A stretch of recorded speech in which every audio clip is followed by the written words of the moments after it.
চাপিলা মাছের এই ভুনাটা যদি একবার খান ভাত লাগবে ডবল। টমেটোর টক, মশলা, ঝাল আর চাপিলা মাছের আসল স্বাদ। আজ দেখাবো এমনভাবে যেন আপনি একদম রেস্টুরেন্ট স্টাইলে বানাতে পারেন। আসসালামু আলাইকুম, আরবিজিএল রেসিপিতে আপনাকে স্বাগতম। আজ আমরা দেখাবো একদম গ্রাম্য স্টাইলে টমেটো দিয়ে চাপিলা মাছের ভুনা। খুব সহজ কিন্তু স্বাদ একদম অসাধারণ। ভিডিওটা না টেনে সম্পূর্ণ দেখতে অনুরোধ রইল। ভিডিওটি ভালো লাগলে লাইক, কমেন্ট এবং সাবস্ক্রাইব করতে ভুলবেন না। চলুন দেখি আমাদের কি কি উপকরণ লাগবে। চাপিলা মাছ 250 গ্রাম, টমেটো 2 থেকে 4 পিস, পেঁয়াজ কুচি 1 কাপ, রসুন বাটা 1 চা চামচ, আদা বাটা 1 চা চামচ, শুকনা মরিচ গুঁড়া 1 চা চামচ, হলুদ গুঁড়া 1/2 চা চামচ, ধনে গুঁড়া 1 চা চামচ, লবণ স্বাদ মতো নেবেন, কাঁচা মরিচ 2 থেকে 4টা, সরিষার তেল 4 টেবিল চামচ, ধনের পাতা সামান্য পরিমাণ দিলেই হবে। এই ছিল মূল উপকরণ। প্রথমে আমরা মাছগুলো ভালো করে পরিষ্কার করে নেব, কারণ মাছগুলোর ভিতরে ময়লা মাটি থাকলে কিন্তু কিচকিচ করবে। প্রথমে আমরা মাছগুলো সামান্য লবণ বা হলুদ দিয়ে 5 মিনিট মাখিয়ে রাখবো। এতে কাঁচা গন্ধ থাকবে না এবং মাছ সফট হবে। কড়াইয়ে সরিষার তেল গরম করে নেব। আমাদের এই মাছটা দুইভাবে রান্না করা যায়। অনেকে হাত ঘষা বলে, তার মানে মশলাপাতি সবগুলো দিয়ে একবারে চুলায় বসিয়ে দিলে হয়ে যায়। এখন পেঁয়াজ দিয়ে হালকা বাদামি হওয়া পর্যন্ত ভাজবো। এরপর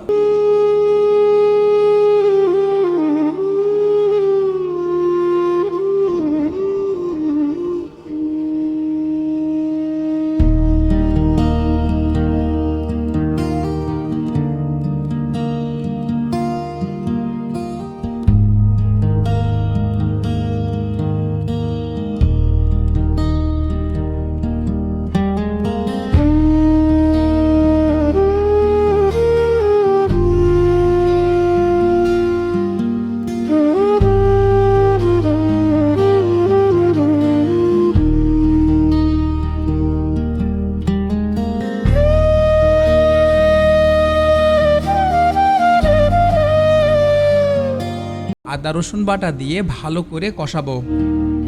সব গুঁড়া মশলা দিয়ে অল্প পানি দিয়ে কষাতে থাকবো। মশলা থেকে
ছাড়লে বুঝবেন ঠিক মতো কষানো হয়েছে।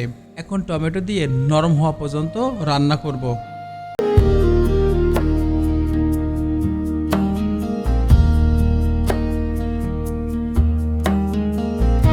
এরপর মাছগুলো দিয়ে হালকা নেড়ে ঢেকে 5 থেকে 6 মিনিট রান্না করব। শেষ কাঁচামরিচ আর ধনেপাতা দিয়ে 2 মিনিট ঢেকে রাখব। দেখবেন কি সুন্দর রং এসেছে। ঝালটা একদম পারফেক্ট, বেশি শুকনা তবে না বেশি পাতলা। এমনভাবে রাখতে হবে যাতে দেখলে জিভে জল চলে আসে সেমন মনে হয়।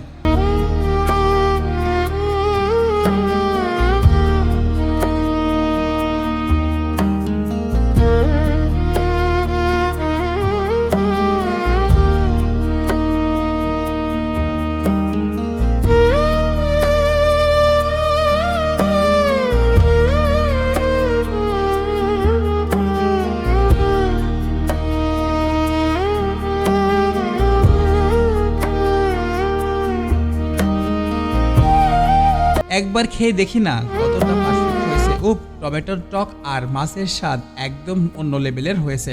এই রেসিপিটা মিস করলে সত্যি মিস করবেন অনেক কিছু। আপনারা বাসায় ট্রাই করে দেখেন না কেমন হয়, অবশ্যই ভালো হবে।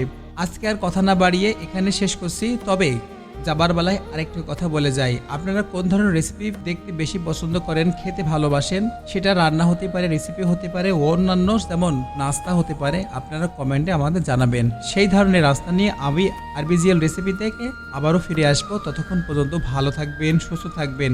আর চ্যানেলটি যদি সাবস্ক্রাইব করা না থাকে অবশ্যই সাবস্ক্রাইব করতে ভুলবেন না। Thanks for watching.